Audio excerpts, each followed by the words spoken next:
Hi, nice to meet you. Today's presentation is about our vision for revolutionizing experience. So I'm again Yongbong Lee, head of advanced product planning team at LG Electronics. So today's webinar is consists of three major chapters. First is about mobility customer experience trend and how we LG are reflecting those trends into cockpit solutions. And the second chapter is about how AI is innovating in cabin experience and our design principle of AI-based in-cabin customer experience. Obviously AI was one of the shining word recently, and we believe AI is one of the major factors that will changes automotive customer experience forever. But last chapter is about something to consider about automotive AI. This is really practical and technical agenda. And I will introduce some of our consideration about the designing actual solutions, and I will share our vision to realize the technical solution for the next generation experience. So I will start with the first chapter, mobility customer experience trend. Actually, already I mentioned about the word experience so many times. So why we are talking about in-cabin experience? So the LG Electronics is not just automotive supplier. LG is more known as a consumer electronics provider, right? We are number one actually in the smart home business. So we always conduct a lot of customer survey. We studies about customer all year long. And one of the most important learning from our customer is for them, they are not just buying product, but they are buying experience. That is the most precious learning from our global customers. Again, another perspective, why we are talking about in-cabin experience. Let me remind of all the studies of last century, the progression of economic value. So at the very basic level, we are selling commodity. At the higher level, we sell good. And as it evolves to the higher level business, we sell service, but eventually at the end of the day, we will sell experience. So the most significant value for the customers lies in the word experience. Even from the perspective of automakers, the key differentiator is always experience as well. So I would like to say these factors lead to the greatest business value eventually. That's why experience is most important to our business, to LG Electronics as well. So in this sense, one of our key questions to ourselves is how to project the customer's needs into actual in-cabin solution design. So we believe, actually for C product, we always use consumer originated approach to design actual device, and we try to apply the same approach to automotive product as well. This is very high level picture of how we design actual product starting from customer experience. So first chapter in the left is about consumer research. We utilize a lot of methodology like the social media survey, desk research, keyword monitoring, and the face-to-face survey. Also, we do a lot of online in-depth research. We invite a lot of industry experts or experts from other domains as well. We do, against those focus group, we do in-depth interview. Also, we invite a lot of drivers and passengers and let them stay in a car or let them drive a car, and we monitor their behavior and their experience to capture some pain point, even they are not aware of. So after collecting all these primitive data, we use a lot of the data analytics, the mathematical methodology, statistical methodology to find out some core value that we will deliver to the end user. And we start the imagination of actual user case, reflecting those core values. Then next step is always, prototyping experiment. So we build a prototype product, or even we simulate a car with those products and invite again drivers and passengers, and monitor how they enjoy, how they use, how they stay in a car with those solutions. And it's kind of agile approach. We reflecting those factors back to the use case design and so do some iteration again and again. And finally, we make those prototype into real the in-cabin solutions like head unit or automotive vision solution, ADAS solution, automotive display or connectivity solution, etc. So this is how LG work differently from other competitor or other auto suppliers. And this is only possible because we originate from consumer electronics, not originated from automotive world. So before going over to the case study, I would like to share some of the interesting findings from customer survey. So first, car as a service. More than 50% of our customers answers like they drive alone. And in the sense, the car is kind of a personal space, just like their personal room at home. Also, we asked a lot of questions about driving experience. And more than 60% of our customers answered like they are enjoy driving, even they have a very good, ADAS or ADS solution in their car. Also, when they drive, they have a little different persona. This is also, it works for me as well. In general, I think I'm the gentle person, but when I'm driving, I feel like I'm a little more tough guy. So even many customers agree that they have a little different persona while driving. Emotion to a car.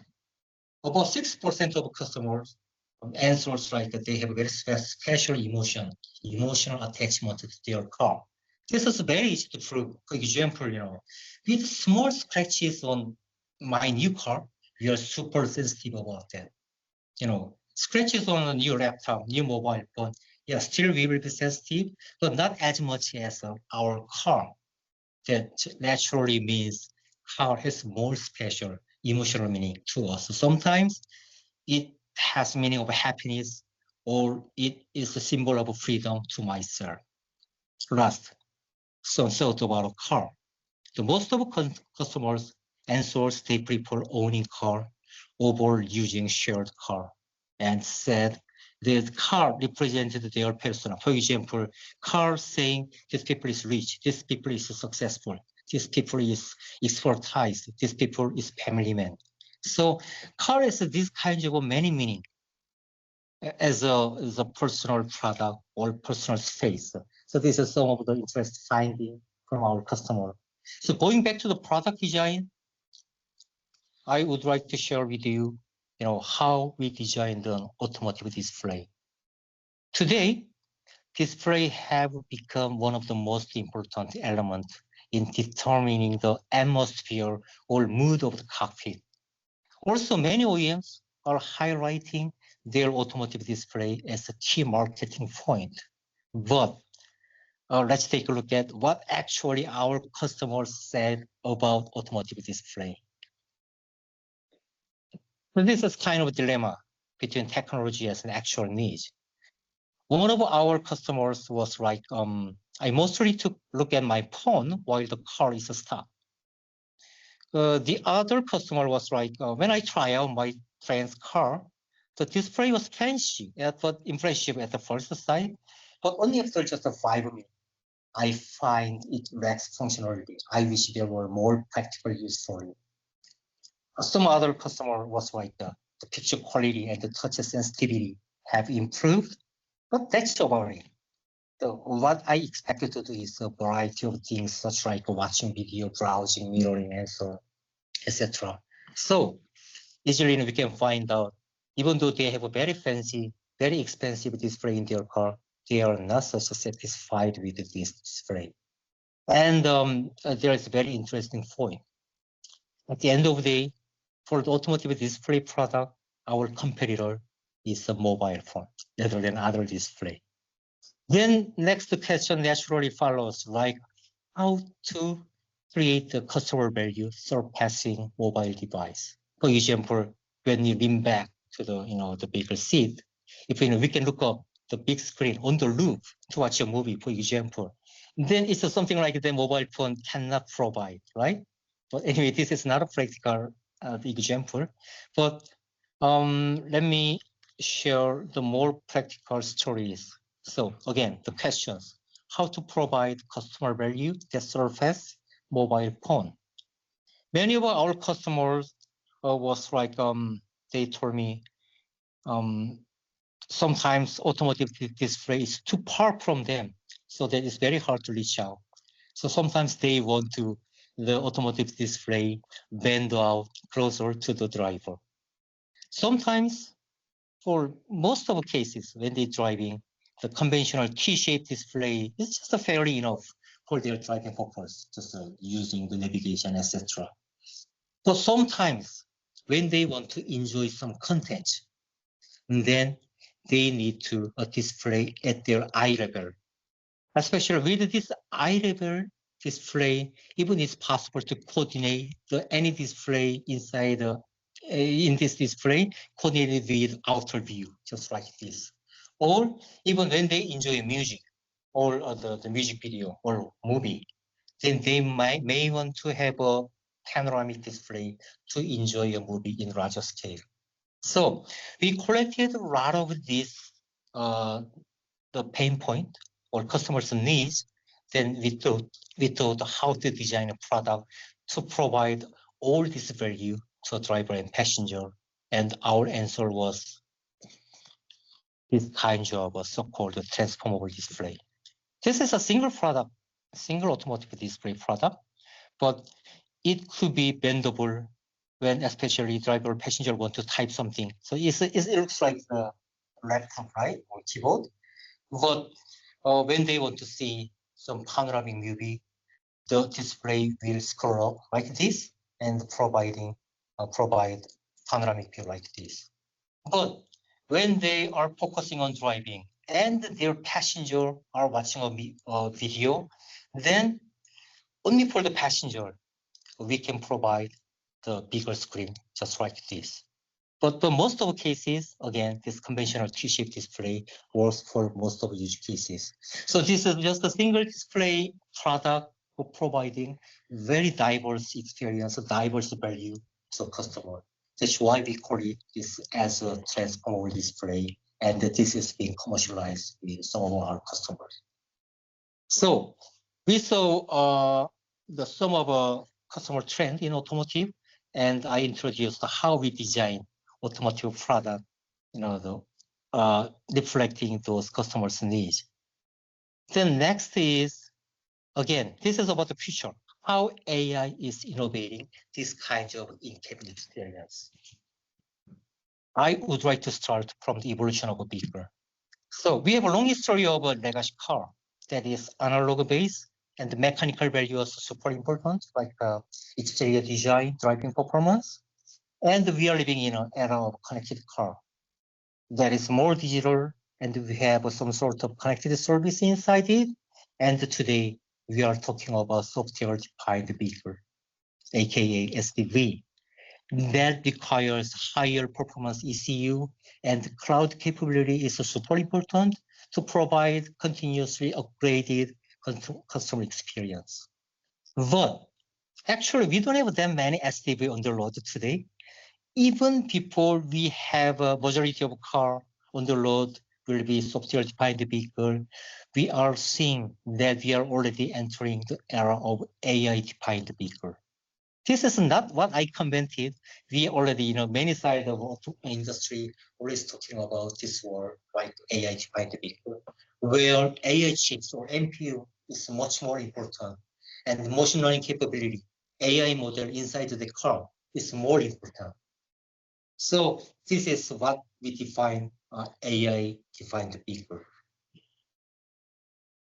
So when it comes to the AI, I enjoy to start from the voice assistant. Again, we conducted a lot of survey against our customer.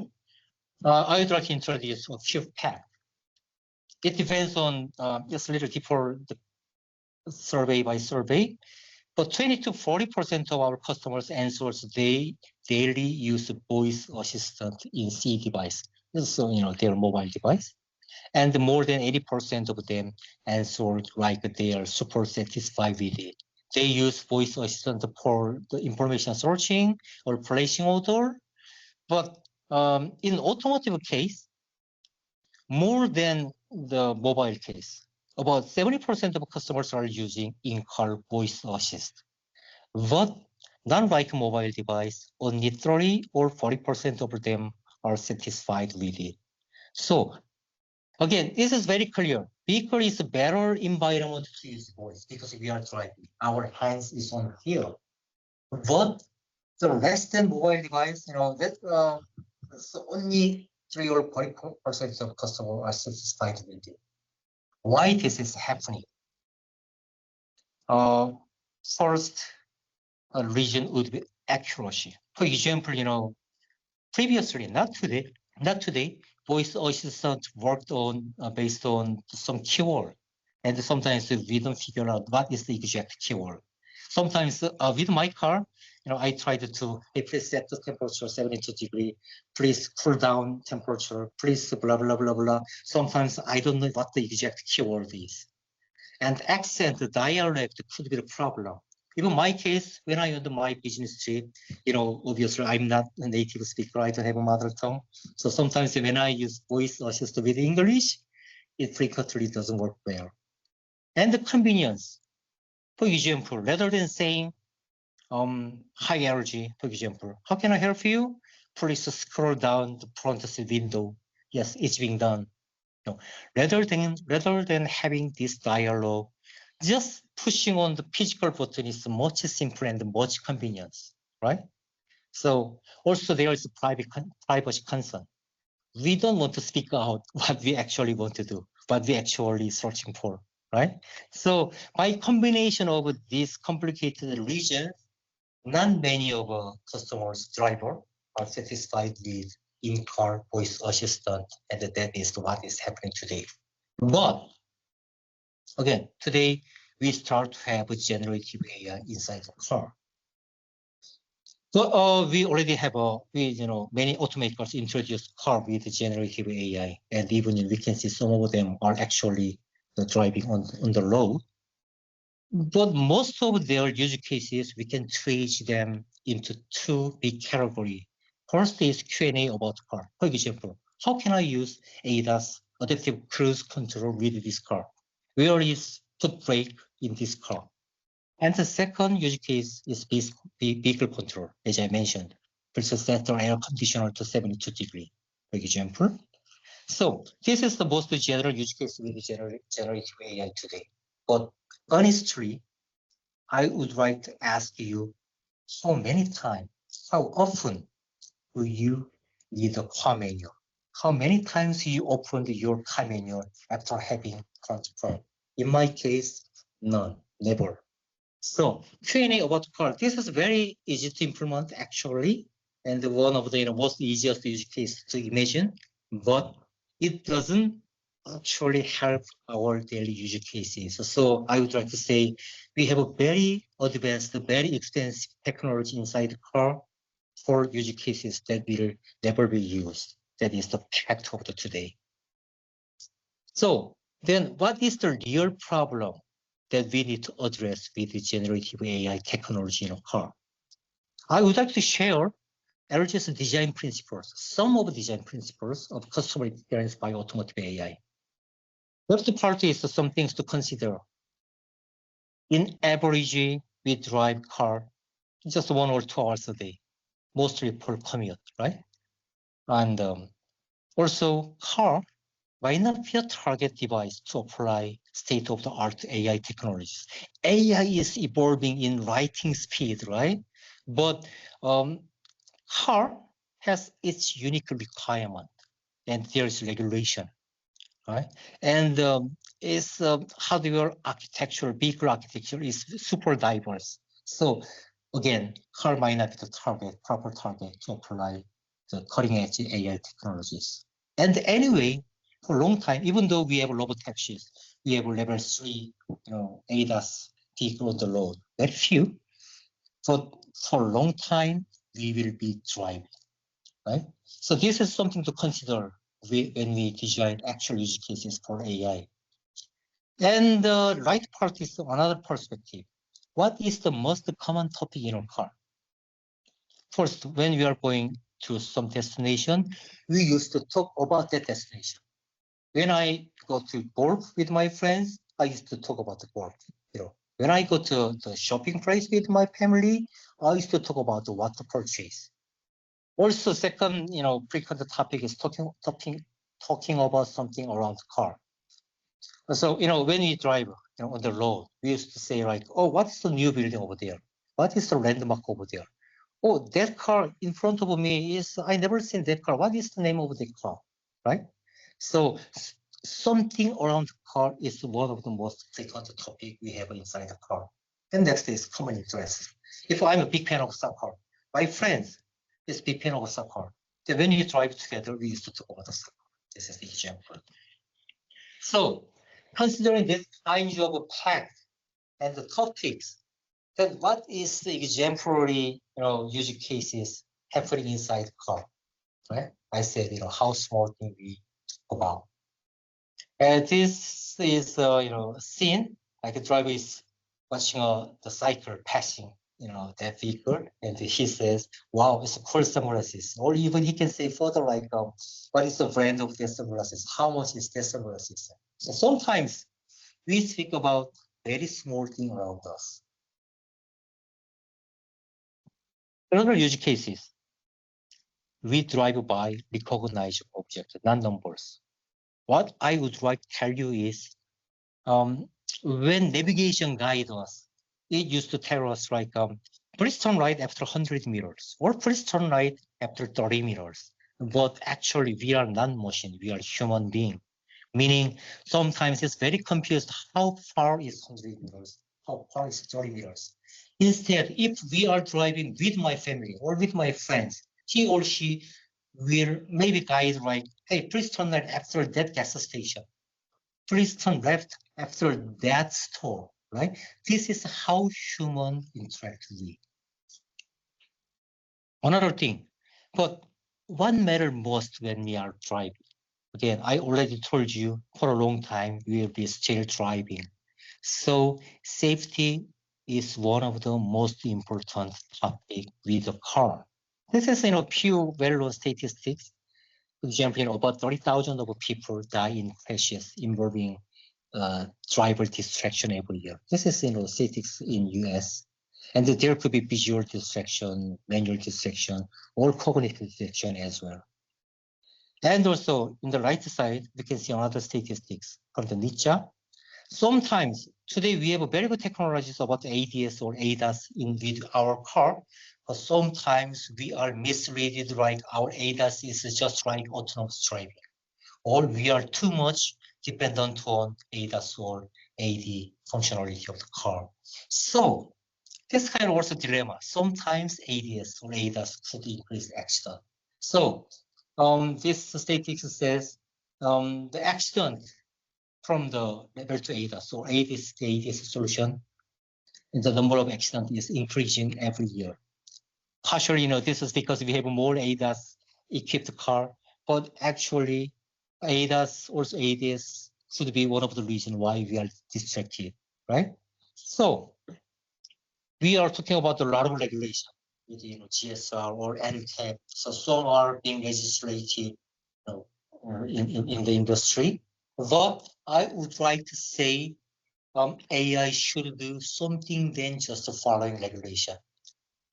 AI should be captured that drivers start to feel sleepy much in advance and keep them awake, right? So not just following regulation. We should leverage AI's capability to guarantee drivers' safety. So I listed some of use cases related to the AI functionality, but have you noticed what is the common thing among these three use cases? That is the vision, right? The front camera is watching over the street, and the cabin monitoring camera. We already have, cabin monitoring camera in every car thanks to the regulation. So it's watching over us. So all of those use cases, vision is involved. So today, for the Q&A of the car and the control of the car, what we have is voice, natural language-based generative AI technology. We have some natural language command from the driver and give some feedback to them. like where is the brake in my car, then please look down to the left side, for example. But next generation experience about multimodal generative AI. We will utilize the visual information together with natural language voice spoken out. And by combining, today we have the large language model in the cloud and sometimes small language model in a car. But tomorrow we will have large multimodal in a cloud and small multimodal, so multimodal model in a car. So this is why I'm saying the automotive AI is moving from voice-centric to vision-centric one. So things to consider about automotive AI. This is a little practical view. I titled this like, how can automotive AI become a hybrid? So this year, not that much, but 1 or 2 years back, one of the most frequent questions I had from my automaker customer was, hey, Yongbom, if you wear our shoes, where will you put the intelligence in the cloud or in the edges? So both sides has pros and cons. For example, cloud AI, the model in the cloud AI will always have latest information. And there is no limitation of resource, calculation resource, right? And it's very easy to make any extension to existing model. But it's costly, right? We have to pay by token. And instability means I would just remind we are working in automotive industry, and some of the big market in our industry is not necessarily have a super speed internet, or even in very advanced country, developed country, some rural area, we lost the connectivity. So if with every intelligence inside cloud AI, inside cloud, then in some market or in some area, we will not be able to provide AI capability to our customer. Also, some automakers are afraid of dependency to the big tech company, right? And when it comes to the edge AI or on-device AI, cost-wise, it's cheap because everything is happening inside the car, meaning no need to pay money to the infrastructure, right? Also, we can combine that AI capability into a vehicle. Meaning this is a huge potential for customization. We can make very vehicle by vehicle experience or brand by brand experience because cloud AI will always provide standardized solution. Also, HI will provide better the latency because there is no network latency, right? Also, privacy will be guaranteed because no data is going out of the vehicle. But there is another cons, like the vehicle is very limited resources when you compare it with cloud resource. Also, initial hardware cost will be increased because we may need MPU or more memory. Also, the extension of the functionality is going to be limited. So both sides has its own pros and cons. So that's why we would like to design the hybrid architecture with automotive generative AI. So this is not a packed seat, but you can see it as an example. So cloud side, there is not much thing to say because a lot of thing evolution will be done by big tech companies. But as a tier one supplier, we focus more on the device side, in the other world, car. So when we have less than half of capability with a car, and then we only have the minimum perception, or even it's possible to have a very small, machine learning for specific purpose. But let me tell you a very funny story. For the most frequently used SoC in our car today, it already has MPU inside, but not activated. In the other world, we already have some neural capability with our today's car, and we are wasting the most expensive small part of the vehicle is being wasted. This is very, the funny story. But very in the near future, or even, the many of today's SoC has the neural processing capability from 10 to 30 TOPS. And with those solutions, it's possible to, the multimodal context awareness inside the car. Also, we will be able to put small language model or small multimodal model inside the car. If we invest a little more, if we will have a 30 to 100 types of capability inside the car, then even we can put multimodal model inside the car. Also, we can design the multi-agent design, for the more complicated tasks inside the car. Everything will be happening inside the car. And even in the roadmap, there is more than hundreds of types capability is scheduled. In that case, even cloud will be supported role. So if edge-centric inferencing will be possible. So cost efficiency will be maximized, but the capability will be maximized as well. Also, this much of the neural processing means, we are talking about the autonomous driving level 4 or 5, and this capability will be utilized for autonomous driving as well. But anyway, there is obvious limitation inside the car, not like a cloud capability. And then next question is how to make the most out of limited edge resource. So first approach is very well known, quantization. Anyway, whatever we put inside the car, we will quantize that model, like from the floating point to integer 4, integer 8, int 16. But there are a lot of things that tier 1 should be involved. For example, there are a lot of experiments like which quantization will we do and how much of accuracy will be lost. So there is no simple rule, there is no simple theory to define this. It's just experiment. Iteration experiment, do quantization in this way and checking agent by agent, use case by use case, and we will see how much accuracy we lost and how much resource we will save, and each continuous experiment and iteration. So this is why one of the reasons why tier 1's role is super important in automotive AI. And even LG, there is we are thinking about the more optimization inside the car. For example, pruning. This is very well-known mechanism for compression of the model, but personally, I don't think this is for automotive use cases. What LG is working on some decomposition methodology to make the super optimized AI model. And our exemplary KPI is having more than 80% parameter reduction and about 50% of inferencing speed up, but with less than 5% of accuracy loss. So anyway, we are trying to have most of AI capability with limited edge resources. That is what we are working on very hard today. Second, personalization is super important, not only for the AI. Personalized experience in your car is very much important. So when it comes to the AI and the hyper-personalization, we don't think real personalization should be realized only inside the car. For example, the identification is one of the essential parts of the personalization. We have to figure out who is driving, who is sitting inside the car. And then our AI orchestrator will look inside our local DB or usual DB.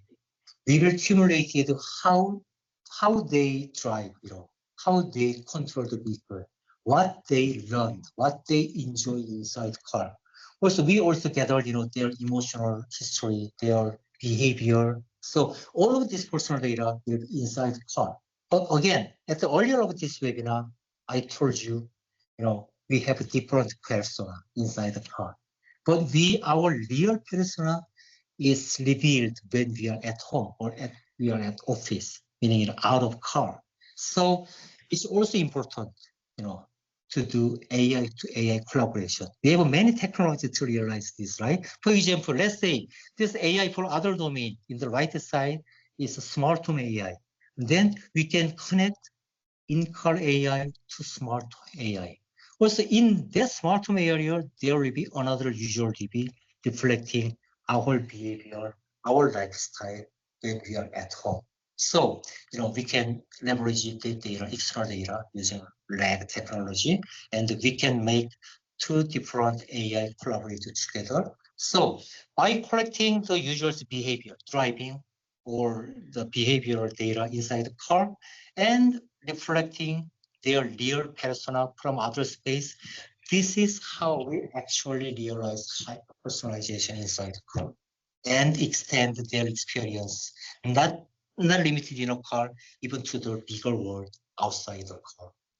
So this is also another area we are hardly working on. Last one, the privacy protection. So when it comes to the AI, many of automaker or many of end user, they're afraid of their data being shared to the cloud.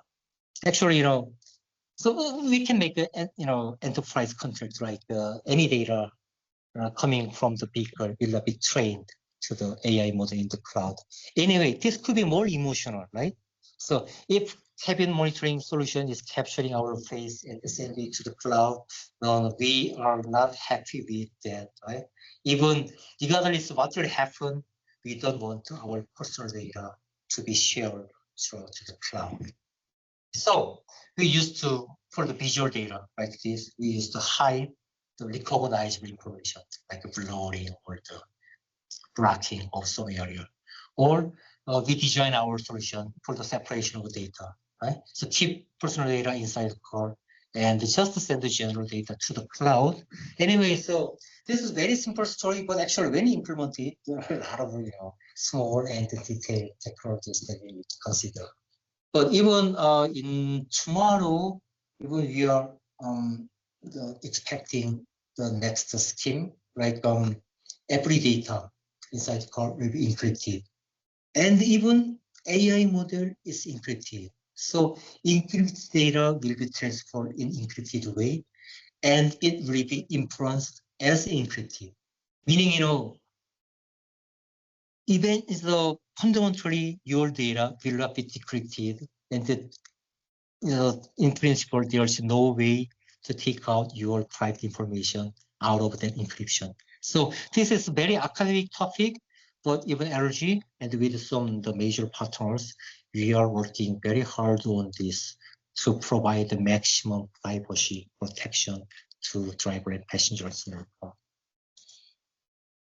So last thing we need to consider is bridging AI and automotive lifestyle. So one of the factors is AI is evolving in lightning speed, right? So a few years back, we talked about the generative AI. Last year, it was the year of agent AI. And this year, all of us are talking about the physical AI.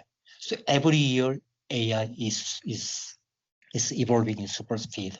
But thinking about the vehicle's intelligence, it takes much longer time, and once we have a new car, then experience is sustained, even from 3 to 5 years, even up to 10 years, while AI is evolving too much. So how to, our customer keep updated with the later use cases and the later AI model.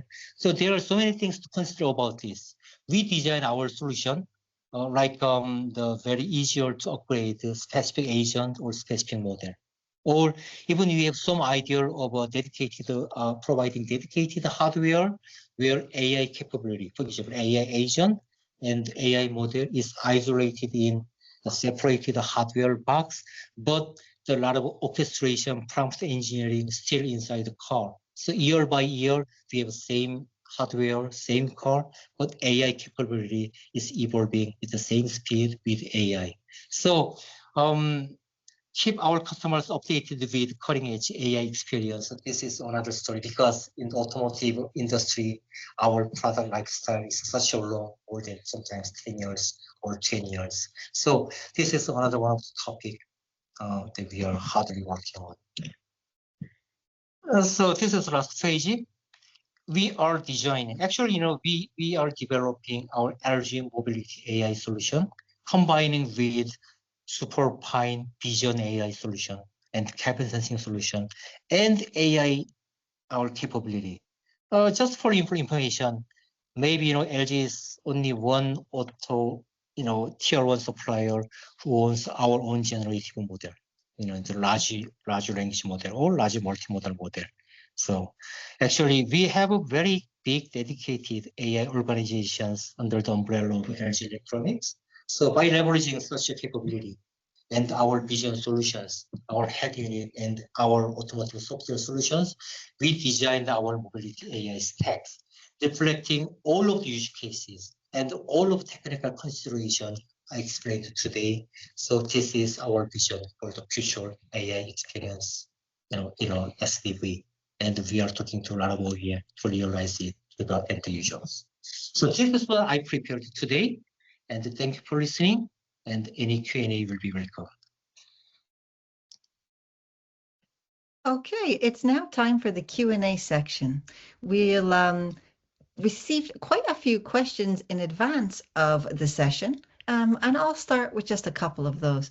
So one of our listeners had asked, would LG be open to collaborate and work with tech companies to enhance its offering? Yeah, I think this is a very good question. So today, I'm talking about the very big vision, AI-based future in-cabin experience. And frankly, no single company can realize that full scale of experience. So we will welcome, many proposals, and we are pretty 100% open to any partnership with very, capable companies. So please, reach out to us, please consult us about this vision, and let's realize it together. So thank you for, asking that question. Someone else asked, what are the various delight factors that can be brought to users to make them stay with the native infotainment user interface instead of going to Android Auto or CarPlay? Oh, yeah. Actually, I have this question so many times before from Automotive, right? So they asked me what is the difference between native HMI and the home projection technology like Android Auto or CarPlay. So I have my own answers about that. So with home projection, we can enjoy the very rich experience coming from the mobile device. This is very clear. But eventually, this is projection, just the projection of the screen happening inside the mobile device. So my point is, eventually automakers will not allow full controllability of the vehicle to mobile device, will not grant access to vehicle data or vehicle system from mobile device. In the other world, today I'm talking about AI capability. And I told you this AI capability will be connected to a lot of vehicle interface, to the display, to the cabin sensing solutions, to the vehicle data, the PY database inside the navigation. But mobile device will not be accessible to those devices and those databases, those signals. So I do understand the home projection technology is also being evolved, but eventually there is clear limitation that home projection application cannot do, while inbuilt native application can do. So this is the most fundamental difference. So that is my answer. Now, you have touched extensively on AI, but this person asking, how will it impact the automotive industry from a business perspective? Yeah, so there is a very frequently saying, many companies have invested tremendously in AI technologies, but no one has reached to the break even. So there are so many these kinds of stories. But I sometimes feel like AI would be not something to make bigger, more money, but it's something, to must have technology. Without AI technology, without AI capability, without AI-based experience, we will lose, the competitiveness, right? We will stay behind our competitor. So AI could be something to make the higher layer of connected service, to make more money. But in the other perspective, AI is not for money. This is something to survive in the future. So there are two things to consider: for survive and for making a new grade of connected service. And maybe we'll fit in one last one. Someone's asking, are the visions presented in this webinar actually being commercialized? I briefly touched this during my presentation. So we are talking about the commercialization of this solution with many of our customers. They agreed with me about this vision and the future of customer experience. So very seriously, we are talking with our partners, have these use cases and this capability, car on the road. So I'm very 100% sure that we will see this level of experience within 3 or 4 years on the road. Okay, fantastic. And with that, I'll go ahead and bring this webinar to a close. We will compile and share any remaining questions that we've not had time for just now with our speaker, and he may follow up directly with you. Many thanks to our speaker for sharing insights with us today, and to LG for helping to make the event possible. We will be making slides and an on-demand version of the webinar available. Thank you for listening, and goodbye. Thank you.